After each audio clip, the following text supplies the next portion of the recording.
할렐루야. 11월 1일 금요일 아침 기도회를 시작하도록 하겠습니다. 새롭게 시작된 11월 이 한 달도 주님의 평강과 기쁨이 상 가운데 가득하시기를 우리 주님의 이름으로 축복합니다. 다 함께 사도신경으로 신앙 고백하시겠습니다. 나는 전능하신 아버지 하나님 천지의 창조주를 믿습니다. 나는 그의 유일하신 아들 우리 주 예수 그리스도를 믿습니다.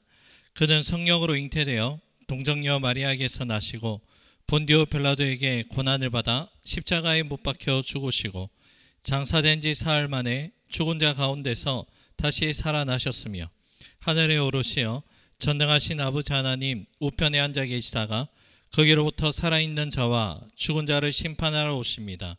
나는 성령을 믿으며 거룩한 공교회와 성도의 교제와 죄를 용서받는 것과 몸의 부활과 영생을 믿습니다. 아멘. 찬송가 204장입니다. 통일 찬송가는 379장 주의 말씀 듣고서, 찬송가 204장 통일 찬송가는 379장 주의 말씀 듣고서 찬양 올려드립니다. 주의 말씀 듣고서 준행하는 자는 반석 위에 덧 닦고 집을 지음 같아. 비가 오고 물 나며 바람 부딪혀도 반석 위에 세운 집 무너지지 않네. 잘 짓고 잘 짓세 우리 집 잘 짓세. 만세 반석 위에다 우리 집 잘 짓세. 주의 말씀 듣고도 행치 않는 자는 모래 위에 덧 닦고 집을 지음 같아. 비가 오고 물 나며 바람 부딪힐 때 모래 위에 세운 집 크게 무너지네. 잘 짓고 잘 짓세 우리 집 잘 짓세. 만세 반석 위에다 우리 집 잘 짓세. 세상 모든 사람들 집을 짓는 자니 반석 위가 아니면 모래 위에 짓네. 우리 구주 오셔서 지은 상을 줄 때 세운 공로 따라서 영영상 벌 주리. 잘 짓고 잘 짓세 우리 집 잘 짓세. 만세 반석 위에다 우리 집 잘 짓세. 아멘. 오늘 우리에게 주신 하나님 말씀은 신약성경 디모데전서 1장 1절에서 11절의 말씀입니다. 신약성경 337면에 기록되어 있는 디모데전서 1장 1절에서 11절의 말씀입니다. 이제 말씀 제가 한 절, 여러분들이 한 절, 한 절씩 나누어서 교독하시고 마지막 11절의 말씀은 한 목소리로 함께 읽도록 하겠습니다. 우리 구주 하나님과 우리의 소망이신 그리스도 예수의 명령을 따라 그리스도 예수의 사도된 바울은 믿음 안에서 참 아들 된 디모데에게 편지하노니 하나님 아버지와 그리스도 예수 우리 주께로부터 은혜와 긍휼과 평강이 내게 있을지어다. 내가 마게도니아로 갈 때에 너를 권하여 에베소에 머물라 한 것은 어떤 사람을 명하여 다른 교훈을 가르치지 말며 신하와 끝없는 족보에 몰두하지 말게 하려 함이라. 이런 것은 믿음 안에 있는 하나님의 경륜을 이름보다 도리어 변론을 내는 것이라. 이 교훈의 목적은 청결한 마음과 선한 양심과 거짓이 없는 믿음에서 나오는 사랑이거늘 사람들이 이에서 벗어나 헛된 말에 빠져 율법의 선생이 되려 하나 자기가 말하는 것이나 자기가 확정하는 것도 깨닫지 못하는도다. 그러나 율법은 사람이 그것을 적법하였으면 선한 것임을 우리는 아노라. 알 것은 이것이니 율법은 옳은 사람을 위하여 세운 것이 아니요 오직 불법한 자와 복종하지 아니하는 자와 경건하지 아니한 자와 죄인과 거룩하지 아니한 자와 망령된 자와 아버지를 죽이는 자와 어머니를 죽이는 자와 살인하는 자며 음행하는 자와 남색하는 자와 인신매매를 하는 자와 거짓말하는 자와 거짓 맹세하는 자와 기타 바른 교훈을 거스르는 자를 위함이니. 함께 있습니다. 이 교훈은 내게 맡기신 바 복되신 하나님의 영광의 복음을 따름이니라. 아멘. 새롭게 시작되는 11월 이 한 달 가운데 우리는 디모데 전서와 후서의 말씀을 함께 묵상하게 됩니다. 바울 서신 가운데 목회 서신으로 알려져 있는 세 가지 서신이 있습니다. 바로 디모데 전후서와 그리고 디도서입니다. 디모데 전서는 에베소 교회에서 사역을 하고 있는 젊은 목사인 디모데에게 바른 목회 지침을 알려주기 위해 기록된 서신서입니다.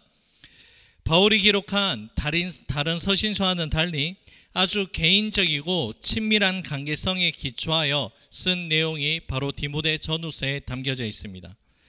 사도 바울이 밝힌 바와 같이 복음 가운데서 낳은 아들인 디모데를 향해서 교회에서 사역을 할 때 필요한 목회 여러 제반 상황들을 하나하나 코칭하는 내용이 디모데 전후서에 담겨져 있습니다. 오늘부터 이번 달 19일까지 우리가 함께 묵상하는 디모데 전서와 후서의 말씀을 통하여서 사도 바울을 통해서 전하여진 교회 내 신앙생활에 대한 그 말씀의 은혜를 함께 나누기를 기대합니다. 사도 바울은 1절과 2절에 당시의 서신서에 일반적으로 표현하는 문안 인사가 담겨져 있습니다. 문안 인사를 마치고 난 뒤에 사도 바울은 왜 이 서신서를 디모데에게 썼는지 그 내용을 알 수 있는 내용들이 전개됩니다. 본문 3절과 4절 말씀입니다. 내가 마게도니아로 갈 때에 너를 권하여 에베소에 머물라 한 것은 어떤 사람들을 명하여 다른 교훈을 가르치지 말며 신하와 끝없는 족보에 몰두하지 말게 하려 함이라. 이런 것은 믿음 안에 있는 하나님의 경륜을 이름보다 도리어 변론을 내는 것이라. 사도 바울이 젊은 목회자 디모데를 에베소 교회에 남겨둔 이유를, 머물게 한 이유를 밝히고 있습니다. 어떤 사람들을 명하여서 다른 교훈을 가르치지 못하게 하고 신하와 끝없는 족보에 몰두하지 않게 하기 위한 그 역할을 디모데에게 맡겨두었습니다.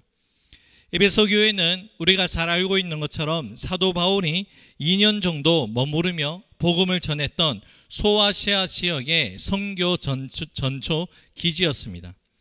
하지만 참으로 안타깝게도 당시 소아시아 지역의 다른 초대 교회들처럼 에베소 교회 안에도 이단 사상을 전파하는 거짓 교사들이 침투해 있었습니다. 사도 바울은 이단으로부터 교회를 지켜내기 위해 복음 안에서 낳은 믿음의 아들인 디모데를 에베소 교회에 남겨두었던 것입니다. 이제 막 세워지고 그리고 성장하고 있는 초대교회는 외적으로는 박해가 있었고 내적으로는 이단 사상과의 싸움이라는 두 가지 큰 도전과 위기에 직면해 있었습니다. 이렇게 크나큰 위기와 도전 앞에서 교회를 지키기 위한 가장 큰 무기는 바로 복음으로 무장한 경건한 일꾼을 통하여서 그 모든 일들을 진행해 나간다는 것입니다. 그 사명을 감당하기 위해서 지금 디모데가 에베소 교회에 세워지게 된 것이죠. 사도 바울은 복음의 가르침이 아닌 이단에 속한 자들이 전한 다른 교훈이 어떠한 결과를 초래하는지에 대해서 이렇게 이야기를 합니다.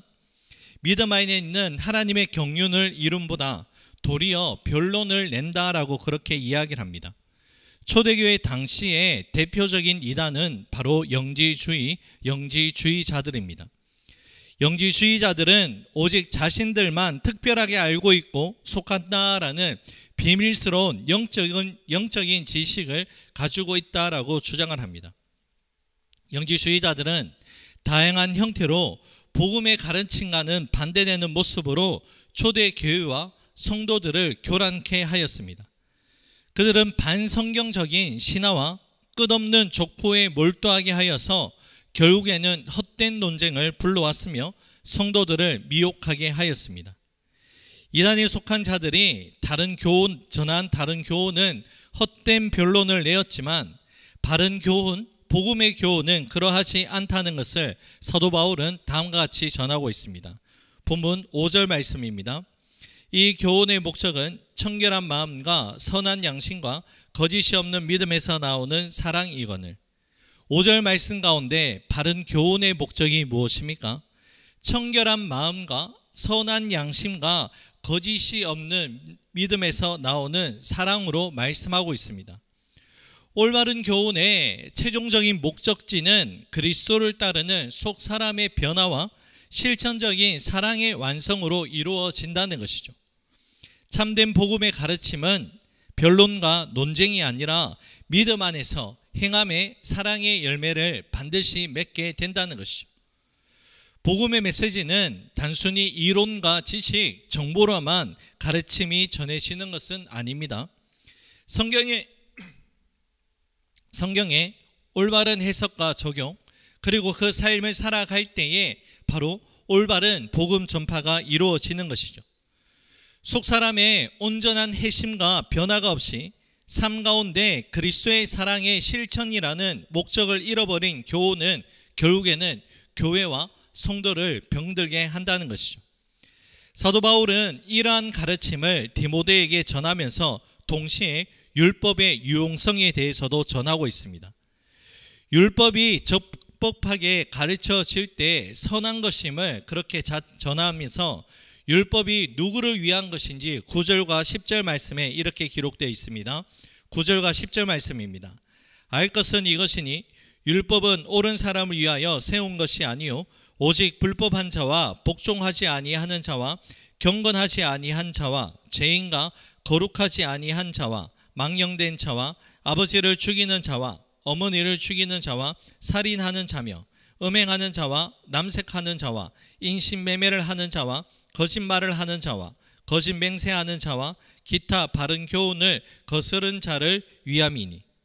결국에 율법은 옳은 사람이 아니라 바른 교훈을 거스르는 자를 위하여 있다라고 말씀을 전하고 있습니다. 거짓 교사들은 신화와 족보와 같은 신비로운 지식을 탐닉하고 논쟁하고 또한 설파하면서 자신을 스스로 일반 성도들보다 지적인 우위에 있다는 율법의 선생을 자처하고 있습니다. 그러나 본래 율법은 종교적인 지식을 전달하기 위함이 아니라 율법의 기능이 무엇입니까? 오직 죄를 깨닫고 거룩한 삶을 살아가도록 하는 실제적이며 실천적인 말씀입니다. 그러므로 율법은 죄를 꾸짖고 죄인이 복음 앞으로 나오도록 사용되어져야 하며 무의미한 사변적인 논쟁과 지적 가시를 위해서 사용되어서는 안 된다는 것을 사도 바울은 지금 지적하고 있습니다. 자, 그렇다면 다른 교훈이 아니라 믿음 안에서 복음 안에서 바른 교훈을 따르는 것이 무엇인지 사도 바울은 11절 말씀에 다음과 같이 전하고 있는데요. 11절의 말씀입니다. 이 교훈은 내게 맡기신 바 복되신 하나님의 영광의 복음을 따름이니라. 하나님의 복음은 지식과 신화가 아니라 예수 그리스도의 복음의 시작으로 이루어진다는 것을 우리에게 분명하게 말씀하고 있습니다.